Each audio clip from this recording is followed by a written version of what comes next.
TVU Noticias Tarde. Hola, ¿qué tal? ¿Cómo están? Bienvenidos a esta edición tarde de TVU Noticias. Hay bastante información, en este caso positiva, que se ha generado durante la mañana. Hablan de un mejor clima. De hecho, hoy por la noche debería bajarse la alerta en torno al clima. Recuerden, altas temperaturas, baja humedad y fuertes vientos. Es una noticia positiva, entre otras cosas, y el hecho que también no se han decretado alertas a través del sistema SAE, al menos acá a nivel de la región del Biobío. Antes de comenzar con esta edición tarde, vamos con la encuesta del día de hoy. ¿Cuál es la propuesta informativa que tenemos a todos y todas ustedes? Y tiene que ver, claro, con el anuncio hecho por el presidente Gabriel Boric ayer, quien dijo y expresó que el próximo lunes comenzará el pago del bono de recuperación dirigido a todas las familias afectadas por los incendios, que es de libre uso y gradual según el nivel de daño de la vivienda. ¿Qué les parece esta medida? Eso estamos preguntando. ¿Una buena medida? 58%. No es suficiente. No es suficiente. 12.5%. Tardío. Anuncio 10.2%. Debe complementarse 19.3%. Ahí está la encuesta del día de hoy. Participe directamente con nosotros. Síganos en todas nuestras redes sociales, en este caso en Twitter, @TVU Noticias.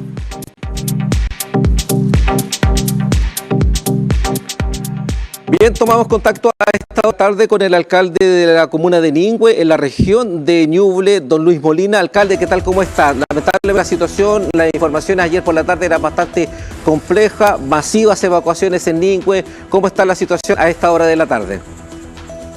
Bueno, don William, muy buenas tardes para las personas que nos están viendo.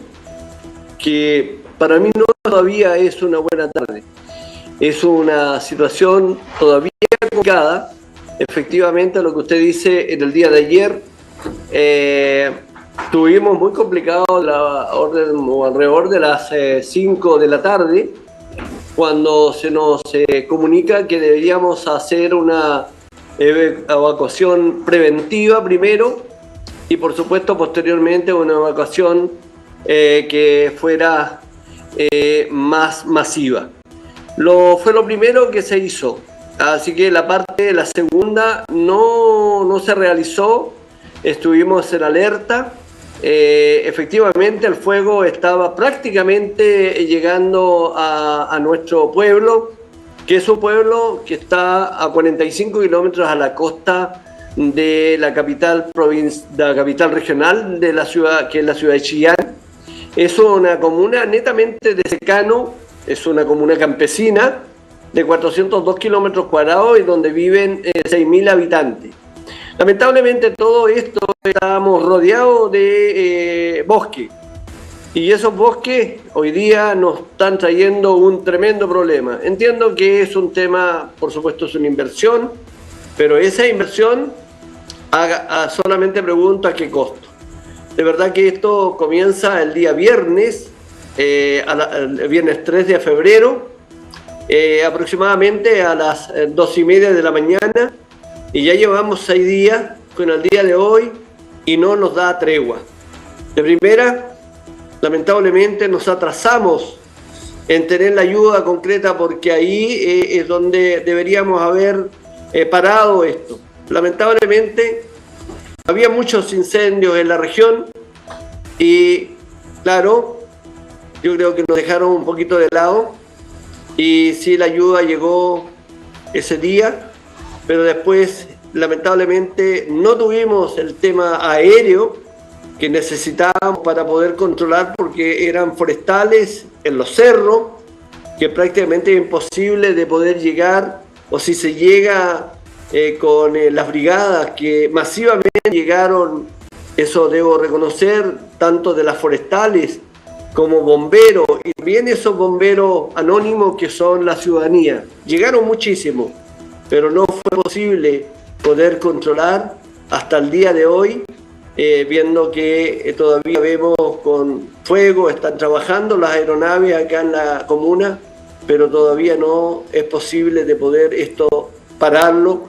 Estamos viviendo una tremenda angustia, todas y cada uno de los habitantes que vivimos en esta comuna. Alcalde, ¿cuánta gente movilizó esta evacuación? Y lo otro, ¿cuántas hectáreas son las afectadas hasta el minuto? En este minuto la cantidad de hectáreas sobrepasa las 3.000 hectáreas, especialmente en la zona norte de Ningüe, que es la zona que está con límite con Quirihue y con la séptima región, con Cauquenes, en la parte norte.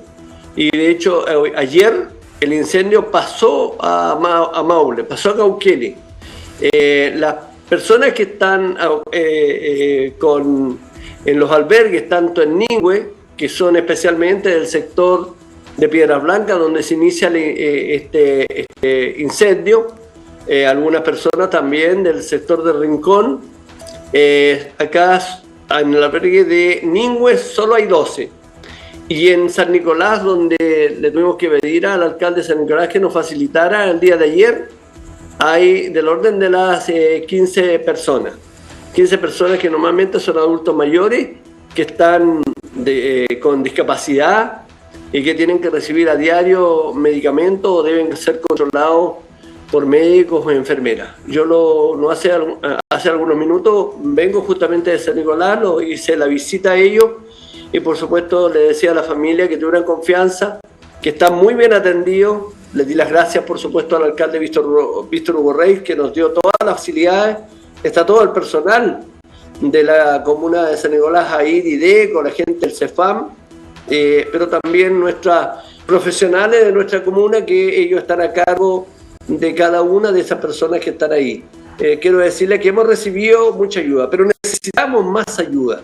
Necesitamos que la gente nos pueda colaborar, porque les quiero contar de que en el sector que hoy día ha pasado el incendio, se nos han quemado 24 casas, totalmente quemadas.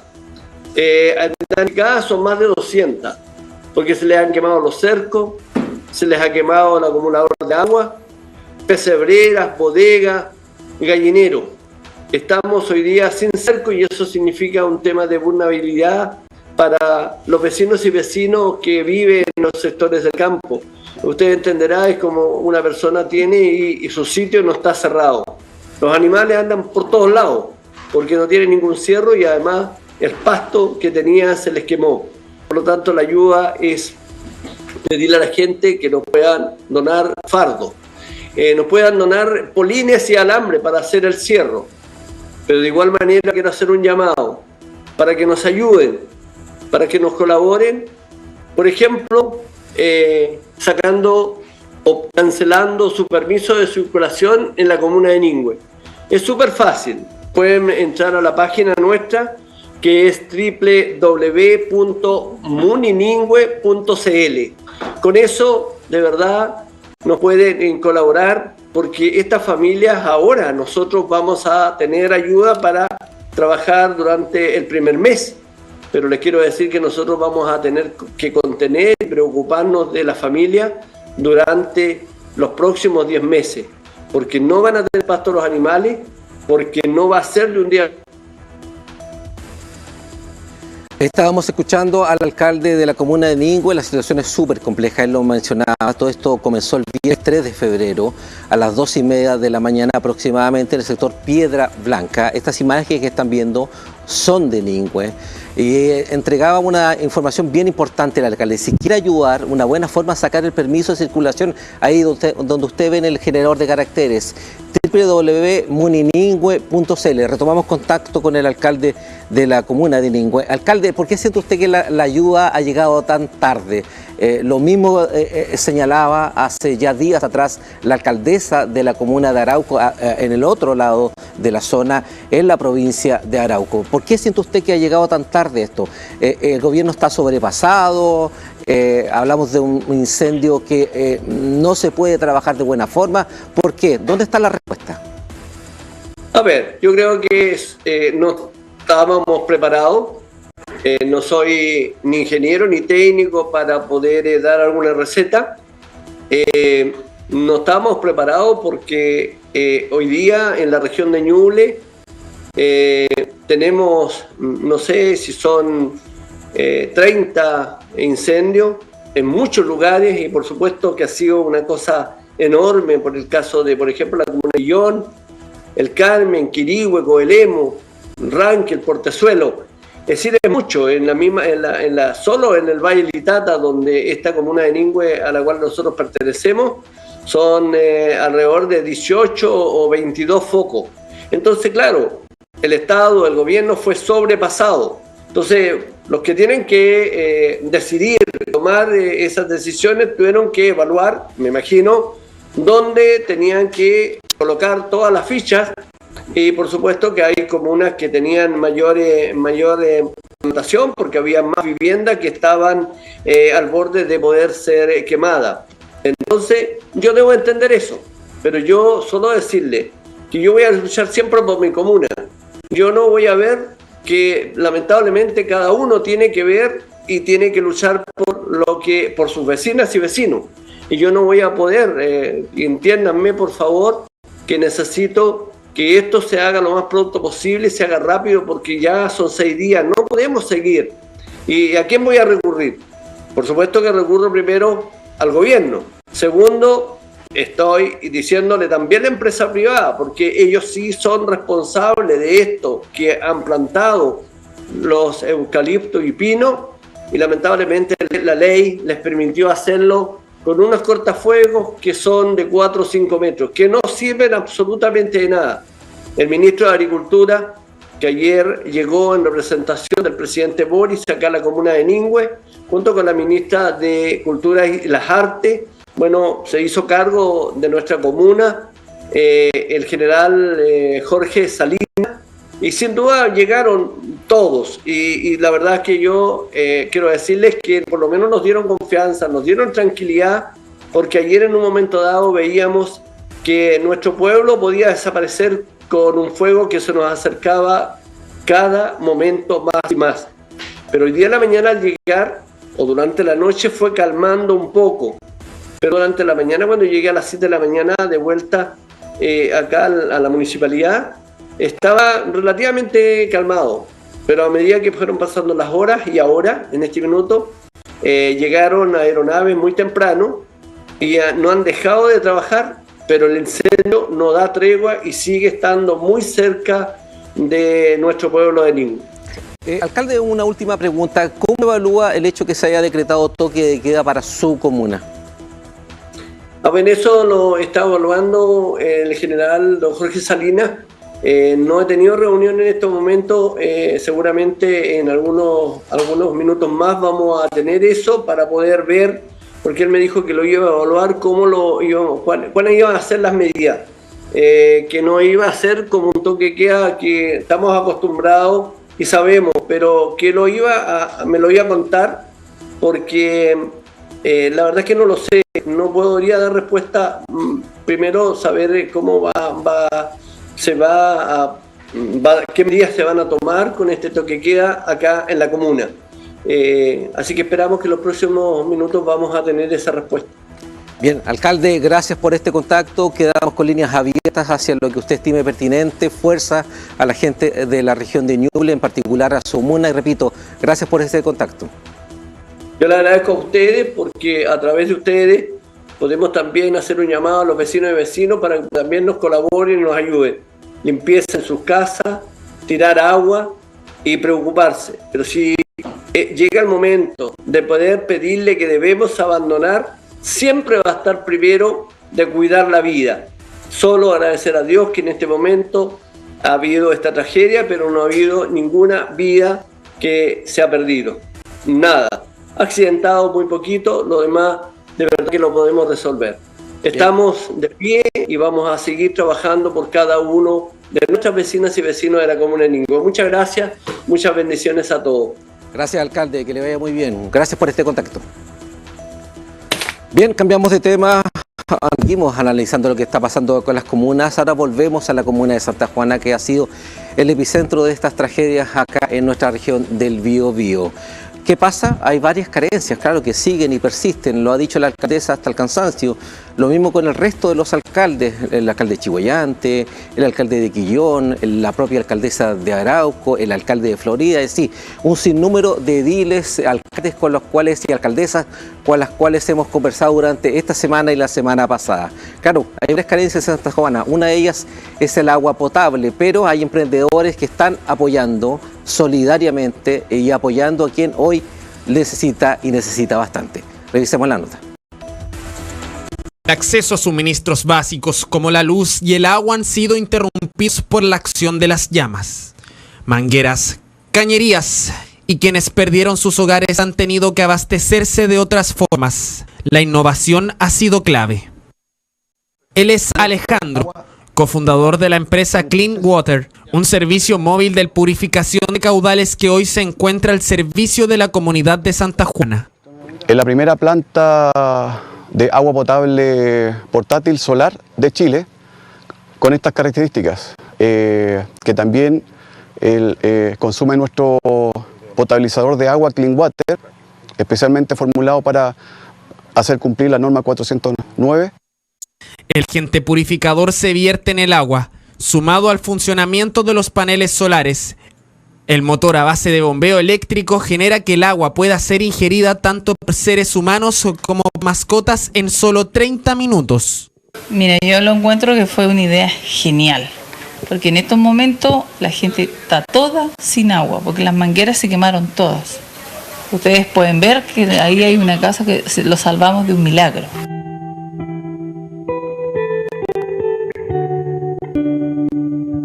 Hacia donde se mire todo es hollín, humo, cenizas. Los predios ya no tienen el verde acostumbrado.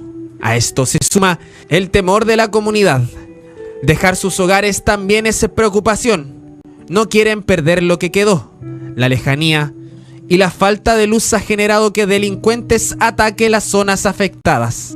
No duermo en la noche pensando de que las personas pueden venir y a uno la maten, le hagan cualquier cosa, le saquen sus cositas que a uno realmente se le han dado.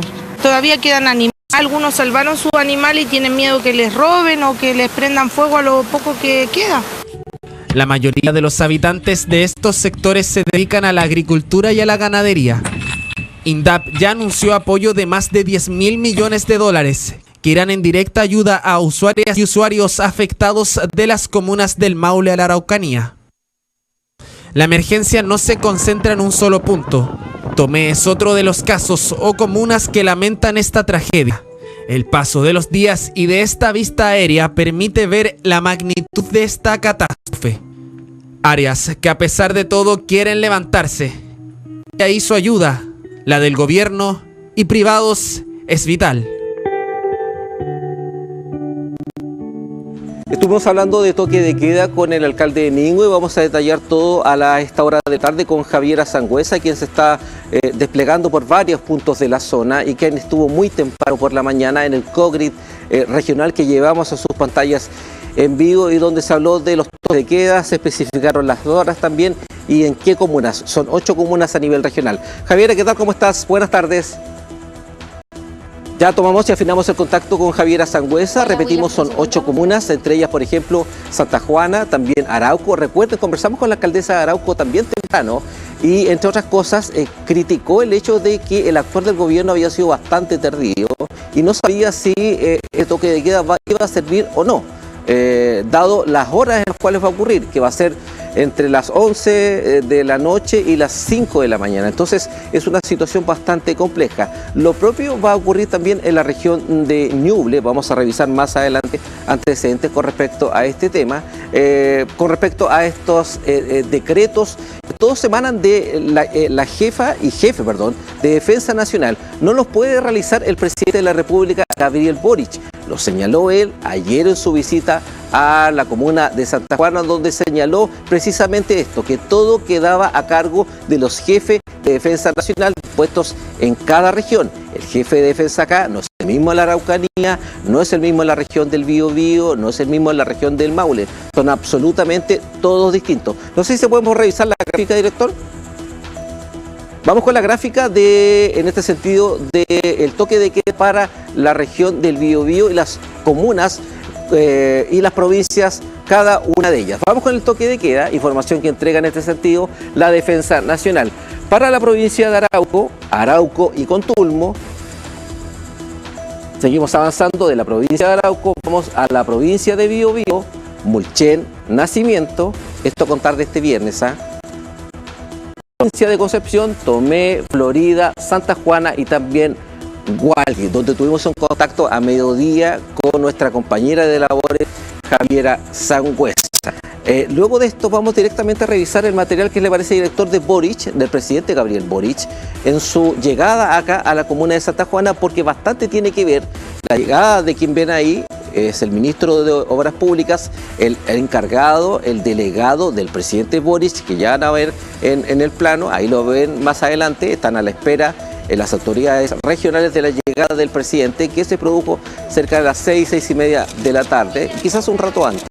La cadena nacional fue 6 y media de la tarde aproximadamente, y claro, fue la antesala de lo que se iba a conocer hoy por la mañana, es decir, de los decretos ya confirmados, a la falta del detalle, que se va a informar seguramente en el transcurso de la tarde, con respecto a estos toque de queda. Vamos de inmediato a escuchar las palabras de las autoridades, entre ellas, obviamente, la del presidente de la República, Gabriel Boric. Pero le dice a los comandantes en jefe que el gobierno considera necesario el establecimiento de toques de queda para garantizar la seguridad y la tranquilidad de las familias que se han visto afectadas por la emergencia.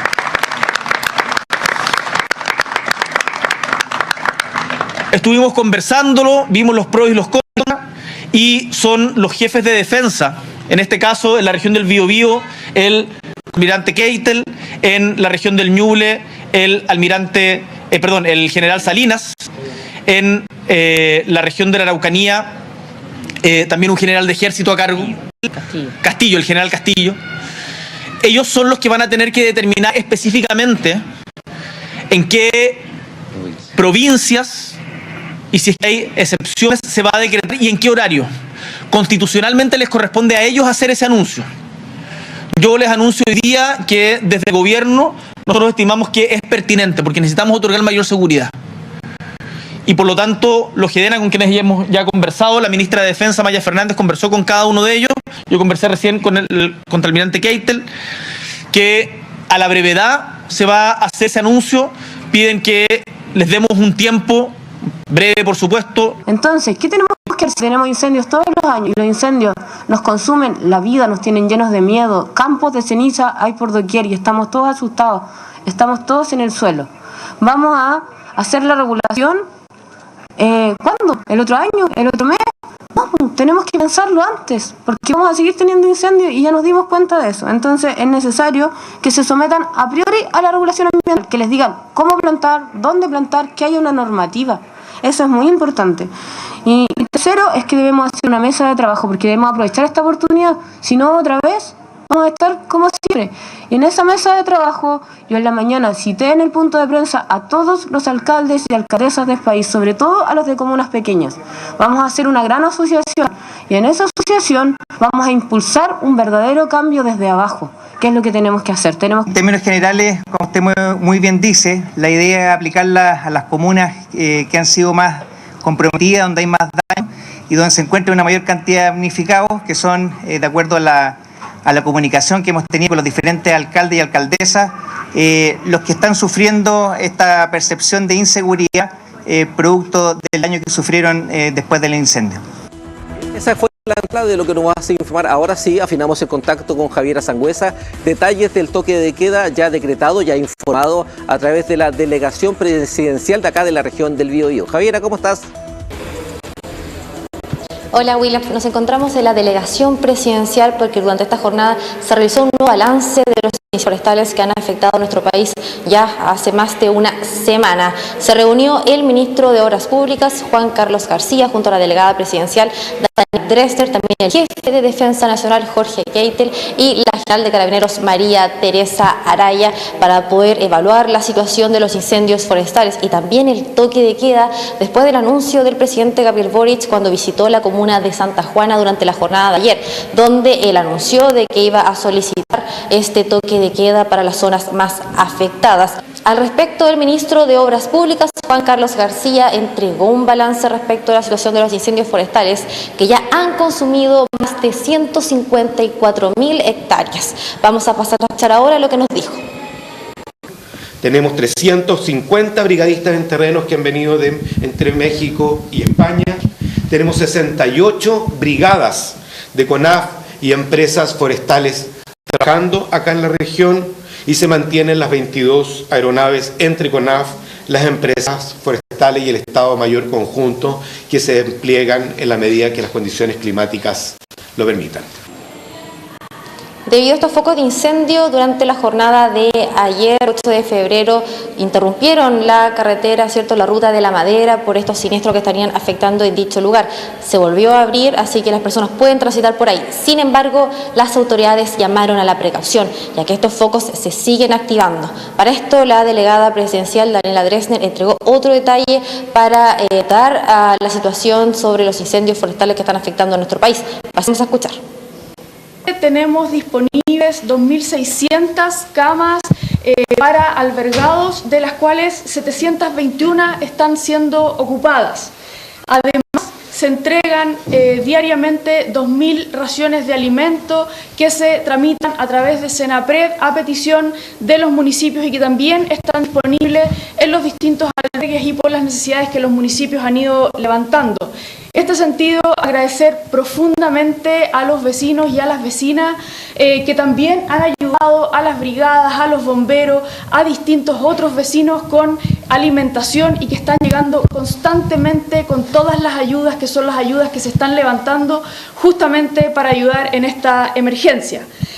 También estamos distribuyendo 19 camiones aljibes diarios entre los distintos municipios, eso que cada uno tiene 10.000 litros de agua. Ya esto también es a petición de los municipios para asegurarnos que no haya ningún sector que no tenga acceso al agua potable. Las autoridades también destacaron de que ya hay 8 detenidos por causar estos siniestros que están afectando acá a la región del Biobío. Respecto al toque de queda, vuelvo a reiterar, hoy a las 12 horas, que ya sería cierto viernes 10 de febrero, comenzaría esta medida. Desde las 12 horas hasta las 5 de la mañana. Entregaron excepciones, cierto, para el personal de servicios básicos, también bomberos, brigadistas y medios de comunicación que estén acreditados debidamente. Esto se tiene que ver ante las comisarías, cierto, de carabineros para poder transitar en estos horarios. Muy buenos días.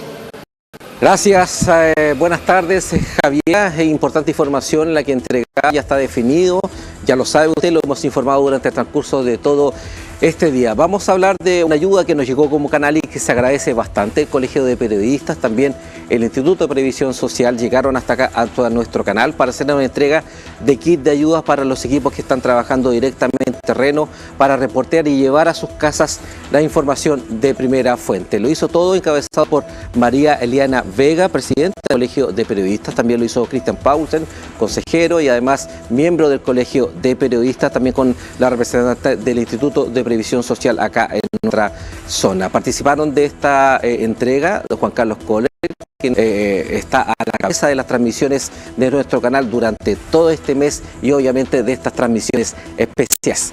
Vamos a escuchar qué les parece de inmediato declaraciones de quienes llegaron a nuestro canal y desde ya agradecerles la ayuda que es absolutamente invaluable, nos ayuda bastante al trabajo en terreno. Igual situación se está haciendo con una serie y por no decirlo todos, con todos los medios de comunicación regionales. Repetimos las gracias al nombre del canal hacia el Colegio de Periodistas y también hacia el Instituto de Previsión Social. Estamos aquí apoyando a los colegas, principalmente con elementos que les sirven para los efectos de combatir este daño tan grande que nos ha provocado los incendios que inusitadamente en fuerza nos ha azotado en esta oportunidad. En eso estamos. Hemos concurrido a los estudios de Canal TVU para entregar unos kits que contienen elementos básicos de protección para nuestros colegas que están en terreno en este momento cubriendo los incendios forestales que afectan a nuestra región. Esta ha sido una gestión realizada por el Colegio de Periodistas de Chile en conjunto con el Instituto de Seguridad Laboral del Ministerio del Trabajo, que nos ha permitido tener acceso a estos kits. Ellos fueron los que nos facilitaron estos kits básicos y lo que quisimos hacer hoy día fue venir para acá y compartir un ratito y entregárselos a periodistas y camarógrafos, que son los que están principalmente cubriendo esta emergencia, para que también cuenten con algún elemento básico de protección. Les entregaron a ustedes como apoyo también, van a encontrar un protector solar, un protector labial, una caramayola para hidratarse, ¿cierto? Y un gorro legionario. Ya, y eso ustedes lo pueden aplicar, los protectores irse aplicando con el calor, protegerse también de la cara y también esto no quiere decir que ustedes no vayan a tener el riesgo de un accidente, pero sí ustedes tener autocuidado y así evitarlos. En primer lugar es, como canal, agradecer al Instituto de Seguridad Laboral y al Colegio de Periodistas por la entrega de estos insumos de protección para los equipos que están trabajando en terreno, camarógrafos, periodistas que están en una labor realmente peligrosa por la contingencia que está ocurriendo a nivel tanto regional como nacional, con todos estos incendios realmente de sumo peligro. Entonces los equipos están expuestos día a día al humo, a una serie de incidentes que pueden ocurrir en estos tremendos, digamos, incendios que se han producido y las altas temperaturas. Ahí escuchamos palabras de nuestro jefe de producción, Juan Carlos Kohler. Repetimos las gracias al Colegio de Periodistas por hacernos entrega de estos kits que nos ayudan bastante en el trabajo día a día en terreno. Luego de esta información nos vamos, ¿qué les parece?, a una pausa comercial, luego volvemos con más informaciones.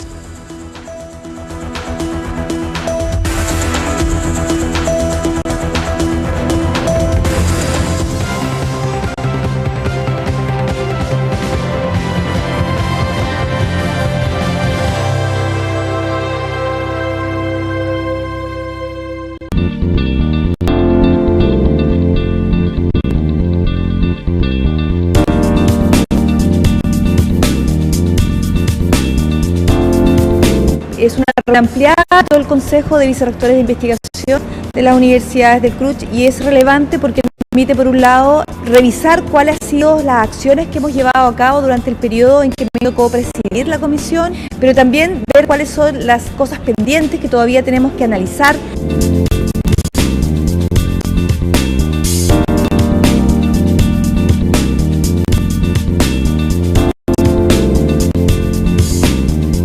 Hoy día la investigación en Chile considera muy débilmente los costos indirectos asociados a realizar investigación. Significa poder trabajar con infraestructura de calidad, con el personal técnico adecuado. Son temas transversales que requieren diálogo honesto, un diálogo sincero, que nos permita a nosotros entender con conocimiento formal, con datos, que nos permita entender los temas de los cuales nosotros estamos abordando. En este caso son los costos directos, los costos indirectos de la investigación, un tema de extrema relevancia que nosotros esperamos que sea capaz de ser identificado y abordado por las instituciones respectivas. Es muy importante que tratar de ir transparentando todos los costos de la ciencia, porque realmente todas las universidades hacen un esfuerzo muy grande por tratar no solamente de financiar y de apoyar proyectos, sino que también tenemos que apoyar la inserción de nuevos académicos, la mantención de los equipos, generar nuevas infraestructuras, especialmente, ¿no es cierto?, para la investigación. Y eso obviamente no se logra hacer solo con los overhead actual que tienen los proyectos. Desde ese punto de vista es importante que el Estado asigne recursos adicionales para eso y no sean sacados de los recursos propios de los proyectos.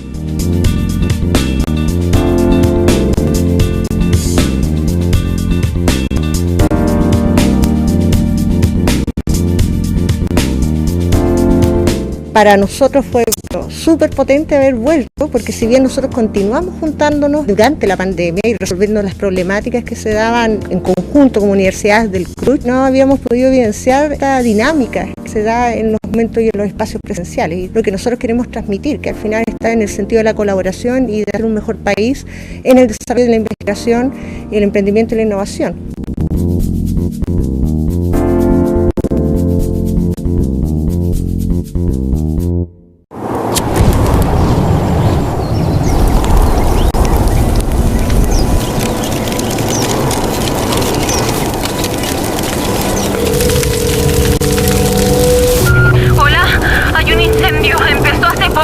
Pero está avanzando rápido porque hay mucho viento. Necesitamos ayuda para que no llegue a la casa.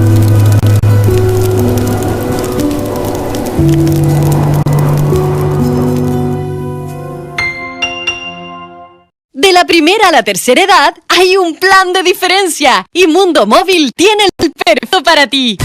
Pórtate a Mundo Móvil con más gigas o más minutos por solo 3.490 pesos. En tumundo.cl o llamando al 600 9100 900. Te la hacemos simple. Escanea nuestro QR, deja tus datos y te llamaremos enseguida. Oferta válida solo para nuevas contrataciones. Pórtate bien, pórtate a Mundo. Tienes que vivirlo.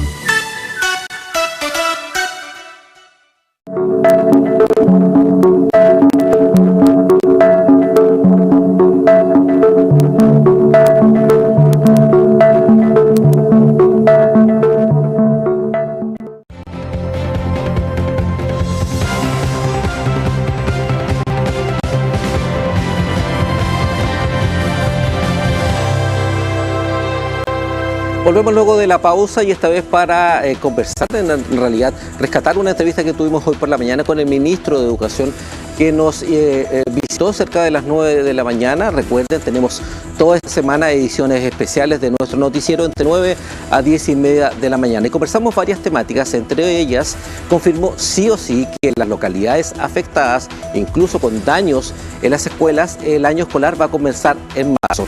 ¿Qué les parece? Revisemos de inmediato la entrevista que tuvimos con el ministro de Educación. TVU Noticias, somos información, contamos historias. Ministro, ¿qué balance se hace a nivel regional? ¿Cuántas son en definitiva las escuelas cerradas? Se hablaba de 17. ¿Cuántas son en definitiva las afectadas por los incendios forestales en la región de Biobío y también, por qué no decirlo, en la región de Ñuble? Sí, bueno, en el caso de la región del Biobío, como señala usted, son 17 los establecimientos siniestrados. 14 de ellos estaban en uso, ¿no? Hay 3 de ellas que son escuelas rurales que ya se encontraban cerradas. Y de esas 14 establecimientos estamos hablando de escuelas particulares subvencionadas, una particular pagada, otra, y un jardín BTF. O sea, en el fondo estamos hablando de toda la modalidad educativa, si usted quiere, ¿no? Tanto escuelas particular pagadas, subvencionadas y municipal. ¿Cuál es la estrategia pensando en marzo? ¿Se va a postergar el inicio de clases en las zonas afectadas? ¿Cómo se va a trabajar pensando en lo que se viene? Bueno, nosotros hemos hecho varias... la presencia mía en la región, ¿no es cierto?, junto también a la directora nacional de JUNAEP, la subsecretaria de Educación Parvularia, la vicepresidenta de JUNAEP, ha sido precisamente poder mirar todo el sistema educativo, y nuestra primera tarea era la reubicación. Es decir, lo que hemos hecho ha sido, junto a la Ceremi, ir conversando, dialogando, ¿no es cierto?, con las alcaldesas, con sus departamentos de educación, para ver de qué manera, ¿no es cierto?, hacemos primero una reubicación. Esa reubicación tiene distintas formas de entregarse, ¿no? Por ejemplo, en el caso de la escuela San Antonio, que es una escuela rural en Tomé, justo al lado de la escuela siniestrada, ¿no es cierto?, que atiende 7 estudiantes, hay una capilla, por ejemplo, y esa capilla la pudimos mirar ayer con detenimiento. Si bien es un establecimiento que no está hecho, ¿no es cierto?, para el servicio educativo, tiene cocina, tiene casino y además tiene el espacio, y además existe mobiliario para que partan las clases el día 3 de marzo en ese establecimiento. Misma situación en la que, por ejemplo, observamos ayer en Santa Juana. Yo estuve un poquito antes del presidente, fuimos hasta Colico Alto, observamos esa escuela, hasta la escuela de Colico Bajo, ahí también la posibilidad de que durante al menos un par de meses funcionemos en el internado de la escuela de Colico Alto, que no fue siniestrado, sino que más bien la escuela y la posta. Esa dependencia tiene el espacio físico para poder atender a 30 estudiantes. Los estudiantes tanto de Colico Alto como de Colico Bajo van a poder funcionar en esa escuela. Quizás la situación más grave que nosotros podemos observar hoy día es en Punta de Lavapié, ¿no? Porque sabemos que esto está en la comuna de Arauco, es una caleta, está, ¿no es cierto?, más bien rodeada de estos bosques, todos ellos, ¿no es cierto?, lamentablemente incendiados. La única posibilidad que tenemos ahí es que esos 144 estudiantes de esa escuela sean trasladados con transporte, obviamente, ¿no es cierto?, garantizado por el municipio, con los fondos, ¿no es cierto?, que se entregan desde el Estado, a la escuela de Tubulo, a la escuela de Yico.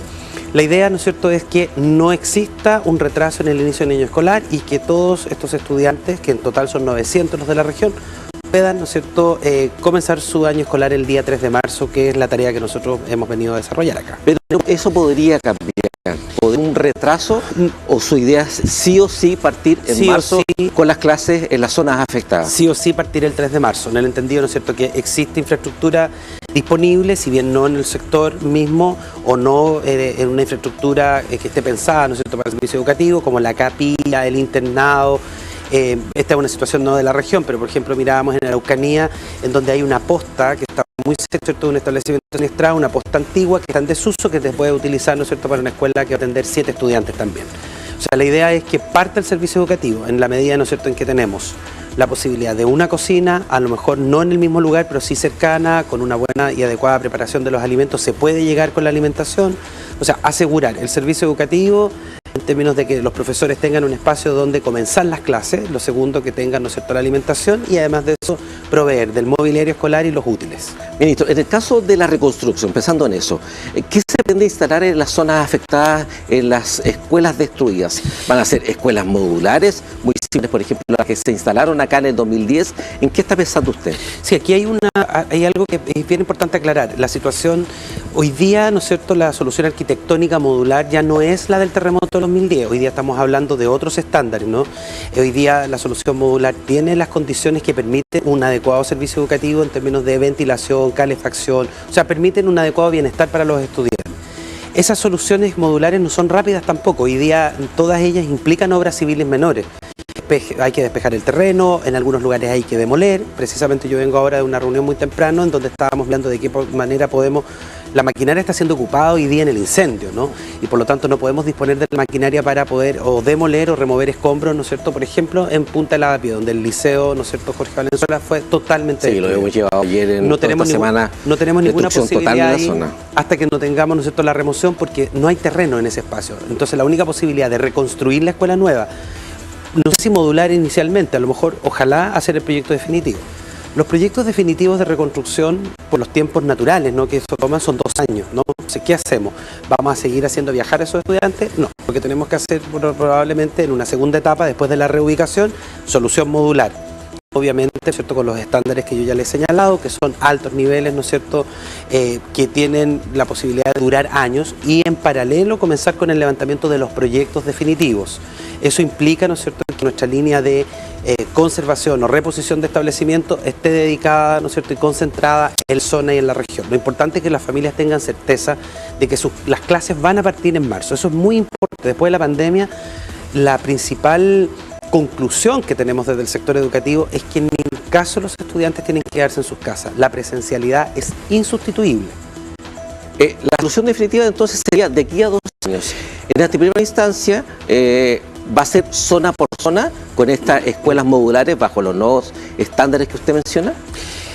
Hoy día tiene que ser solución modular para que sea lo más rápido posible. ¿Y eso va a depender de cada zona? ¿O va a ser el mismo tipo de estructura? Tiene que depender de cada zona, porque por ejemplo, si yo voy a poner solo el caso, esto todavía no está, como le digo, totalmente cerrado, porque esto tiene que ver con el acuerdo posterior al diálogo que nosotros logremos con los municipios, en este caso con la alcaldesa. Pero por ejemplo, en Coliko Alto el internado se encuentra en perfectas condiciones, ¿no? Hay que hacer un par de reparaciones, recibió un pequeño impacto en una techumbre, ¿no es cierto?, se quemó un espacio que no he utilizado de alguna manera. Pero puede funcionar ahí, la escuela, a lo mejor no hay que colocar ahí una solución modular, sino que derechamente partir ya con el proyecto nuevo, o sea, la reconstrucción de la escuela. Funcionar a lo mejor estos 2 años que quedan en ese espacio, que es un espacio adecuado, en el internado, ¿no es cierto?, la escuela de Coliko Alto, que tiene, ¿no es cierto?, comedor, tiene cocina, tiene infraestructura que permite, ¿no es cierto?, atender a los 30 estudiantes. E inmediatamente, después de la remoción de los escombros, levantar el proyecto nuevo y comenzar ahí la reconstrucción de inmediato. ¿Y el proyecto nuevo sería vía trato directo, licitación? ¿Cómo es el proceso en ese sentido? A ver, aquí se combinan varias cosas. Cuando nosotros asumimos el gobierno, lo primero que hicimos fue comenzar, ¿no es cierto?, o activar el catastro de infraestructura escolar del país completo. El último catastro tiene ya 13 años. Ese catastro ya demostraba que había un retraso, ¿no es cierto?, en el mejoramiento de la infraestructura escolar en el país. Ese catastro está siendo realizado ahora, ¿no? Eso es a través de una licitación, eso es un ejercicio bien largo, más de 8.000 establecimientos catastrados en el país para indicar cuáles son sus estados, ¿no? Quién necesita reposición, quién necesita conservación. Posterior a eso, el compromiso que yo he hecho con el presidente es presentar una modalidad de construcción, no reconstrucción, de construcción de establecimientos. Empalma de alguna manera con esta situación hoy día de los incendios. Para el país completo, que nos permita agilizar, ¿no? Porque hoy día lo que hay es... se levanta un proyecto, ese proyecto en el fondo va al Ministerio de Desarrollo Social, tiene una evaluación, tiene un RS y luego viene la búsqueda de financiamiento, que son sectoriales, antiguamente eran los FNDR, hoy día estos más bien son recursos de las gobernaciones que uno podría hacer a través de los convenios de programación.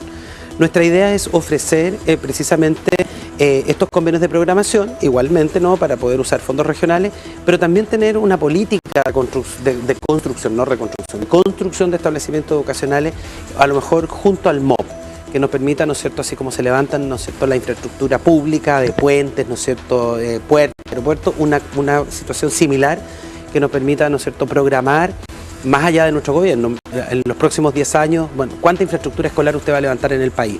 100 establecimientos, distribuidos en qué regiones, dónde están las principales urgencias, ¿no? Esa modalidad tiene que ser distinta, creemos nosotros, a cómo se ha venido desarrollando ahora, porque son proyecto a proyecto, son lentos. Si los municipios no tienen capacidad técnica, porque son pocos sus arquitectos, recuerda que esto tiene muchas iteraciones, van y vienen, se mejora el proyecto, no podemos demorar tanto. ¿Y esto para cuánto debería estar listo? Yo me imagino que nosotros al menos deberíamos dejar, hoy día resuelve la reubicación, luego, ¿no es cierto?, la solución modular donde corresponde, al menos ya tener comenzado, ¿no es cierto?, la construcción hacia el final de este año, principios del próximo ya levantado, ¿no? Un anteproyecto, que es diseño arquitectónico, mecánica de suelo, demora 7 u 8 meses. Perfecto. En esta alimentación, un tema súper importante y trascendente, muchos de los escolares, nuestros escolares de la región del Biobío y de Ñuble, no tan solo van al colegio a estudiar, sino también a tener actividades extraprogramáticas y también la alimentación. ¿Cómo se está garantizando la alimentación de cada uno de ellos? En cada uno de los lugares que hemos visitado, lo que hemos visto, sí hay disponibilidad de cocina y comedor. Eso es lo primero. Si cumple con ciertos estándares para poder, ¿no es cierto?, trasladar a las manipuladoras a esos espacios. En todos hemos visto que es posible al menos o cocinar directamente o traer los alimentos calientes, ¿no es cierto?, hasta los establecimientos para poder continuar con el servicio de alimentación. Lo mismo con los útiles escolares. Estas dos líneas de Junaev, por eso andábamos con, ¿no es cierto?, con su directora nacional, queremos garantizarla también para las familias, que tengan la certeza de que va a haber alimentación, y estamos hablando, ¿no es cierto?, de la alimentación adecuada, no estamos hablando de la colación fría, que muchas veces como se resolvía esto a la rápida, ¿no?, sino que en comida caliente. Ministro, por último, para quienes pueden y tengan las opciones, se entiende, estamos en una situación crítica donde las casas están absolutamente destruidas, pero algunas afortunadamente no lograron ser afectadas. ¿La modalidad híbrida está contemplada o descartada? Desde nuestro punto de vista, esa modalidad debería ser la última opción que nosotros evaluemos, ¿no? A ver, nuevamente, así como yo les señalaba, que era imprescindible la presencialidad, nosotros creemos que esta no es una modalidad, primero porque recuerde que hay muchas antenas, ¿no es cierto?, que permitían la conectividad, pensando que fueron destruidas, ¿no?, por el propio incendio, ¿no? Muchas de ellas se encontraban en estos cerros, colinas más altas. Lo segundo es que la experiencia que hemos tenido los profesores con la educación a distancia claramente no ha sido necesariamente la mejor de todas, ¿no? Precisamente porque los niños no necesariamente se conectan, no están atendiendo total y plenamente. Muchas veces los profesores, o sea, la presencialidad, le vuelvo a señalar, es insustituible, especialmente no solo por el aprendizaje, sino también por el proceso de socialización que los estudiantes realizan. Y en una situación de emergencia, lo que hemos comprobado es que lo mejor es que los niños estén en las escuelas, precisamente para hacer el procesamiento y la reflexión en torno a lo que significa esta situación tan compleja que tiene una carga socioemocional importante. TVU Noticias, somos información, contamos historias. Pero no ha sido lo único, no tan solo hemos visto el tema de educación, sino también el tema de salud, qué decir de lo que hemos visto también con el tema de psicología. Y es en ese sentido que nos acompañó el doctor Carlos Zapata, médico de medicina general, para ver una serie de temas, cómo trabajar en las primeras horas, por ejemplo, una quemadura, cómo cuidarse de la toxicidad del ambiente. Estuvimos revisando también la calidad del aire en nuestro avance de mediodía. ¿Qué les parece? Revisemos de inmediato la entrevista que también tuvimos hoy por la mañana con el doctor Carlos Zapata y escuche atento las indicaciones que entrega. TVU Noticias, somos información, contamos historias. Hay situaciones bastante complejas y una de ellas es el tema salud. Muchos niños quemados, familias, papás, mamás, tíos que resultaron quemados intentando o sofocar la emergencia o porque el fuego directamente los alcanzó. ¿Cuáles son los primeros auxilios en ese sentido? ¿Cómo proceder? Bueno, aquí lo más importante antes de que pasen estas situaciones es prevenir. Y muchas veces la gente trata de proteger al máximo sus bienes porque les ha costado toda una vida, entonces se quedan hasta lo último. La protección fundamental es evitar la inhalación de gases, la inhalación de humo. Para eso protegerte con paños húmedos húmedos en la cara, evitar cuando ya sientes alguna sensación de calor mucho más extremo, tratar de salir, porque el riesgo es la quemadura de la vía respiratoria, fundamentalmente en los niños y con los adultos mayores que tienen patologías crónicas, fundamentalmente ya sea diabetes, hipertensión, problemas renales, porque esta inhalación de gases muchas veces es demasiado violenta y pasa de minutos en que se transforma en algo muy complejo en el que no puedes controlar, y a veces en la inhalación de monóxido de carbono te va adormeciendo y muchas veces te quedas y te caes, ¿no es cierto?, producto de la falta de oxigenación, y ya no hay nada que hacer porque no puedes salir de esa situación.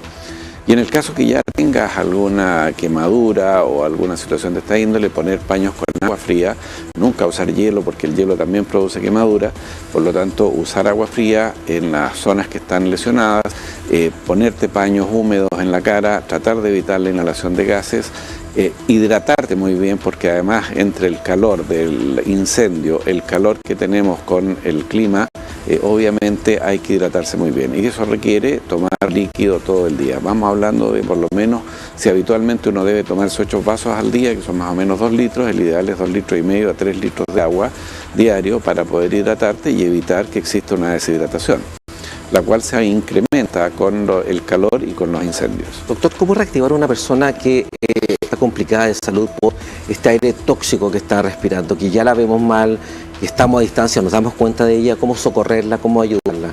El ideal es tratar de sacarla inmediatamente de ese lugar para evitar que siga inhalando, ¿no es cierto?, el mismo gas o estas pavesas, la ceniza que está cayendo y el monóxido de carbono que se produce por los incendios. Entonces hay que sacarla del lugar, tratar de llevarla a un lugar que esté relativamente con mejor oxigenación, a veces a un auto, y ver si requiere reanimación o no requiere reanimación.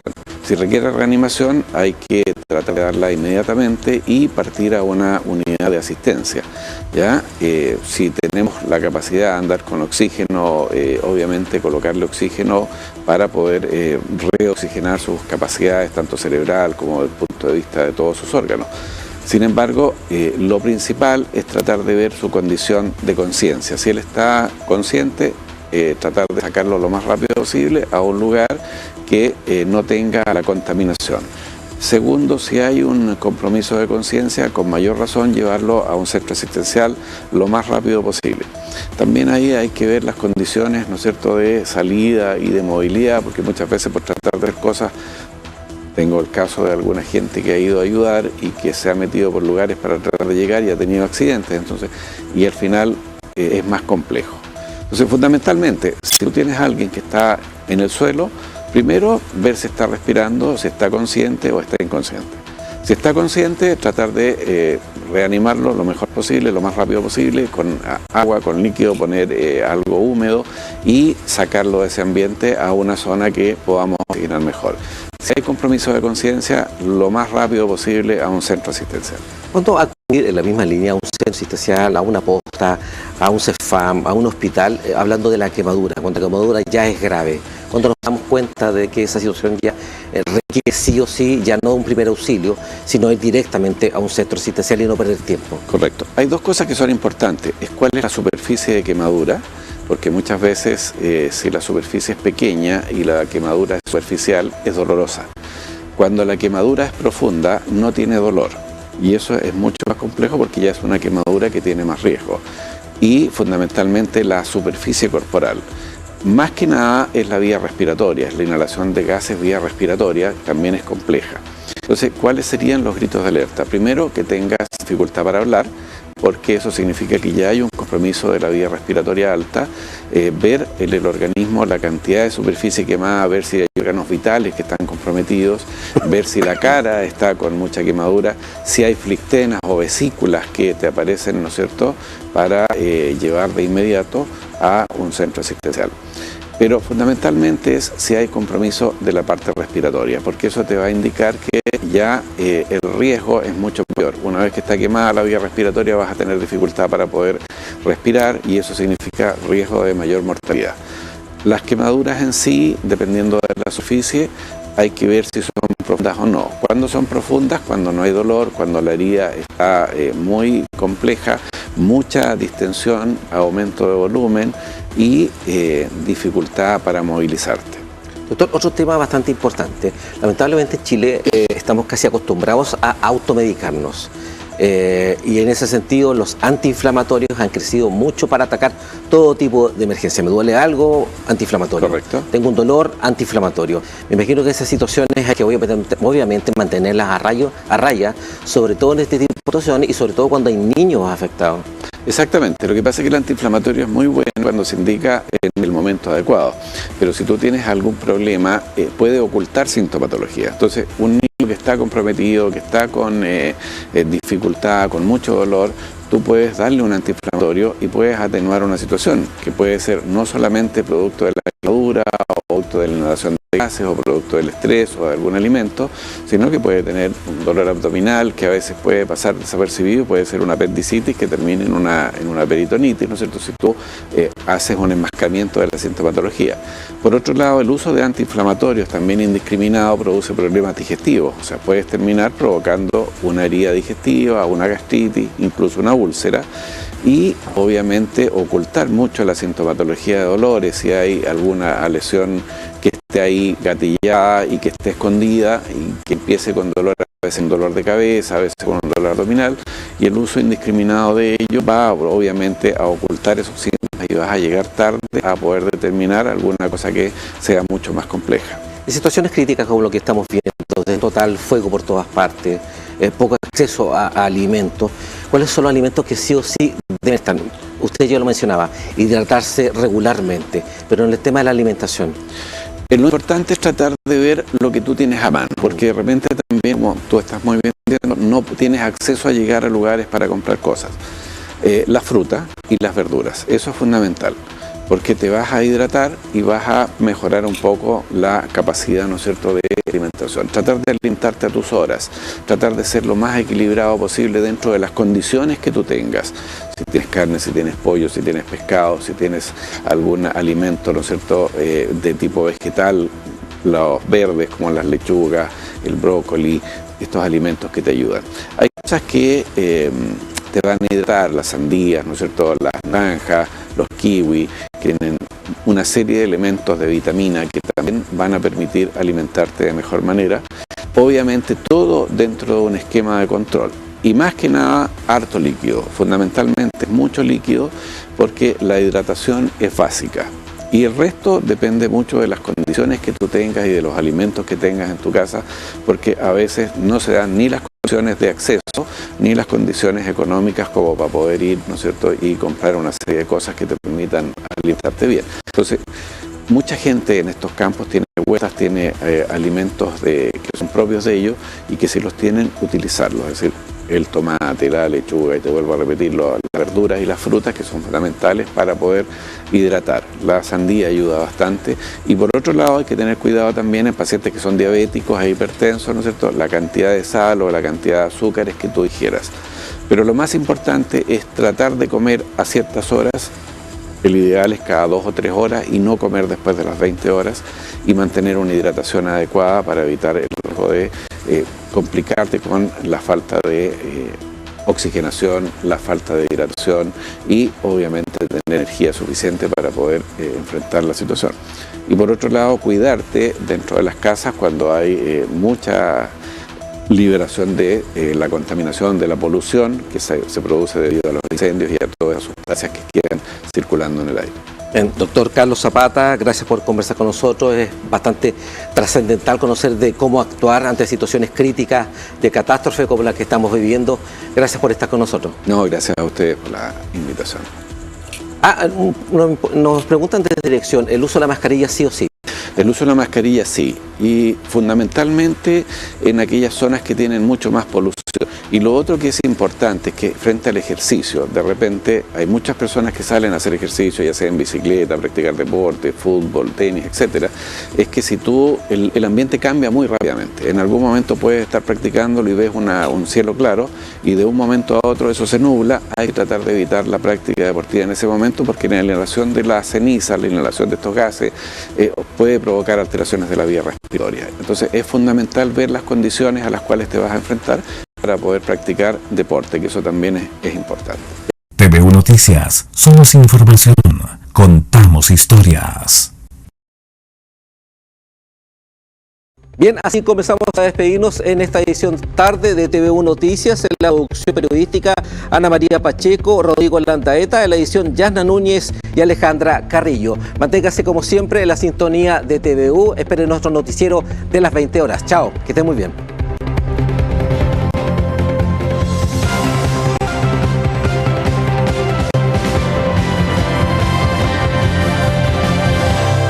TVU Noticias Tarde.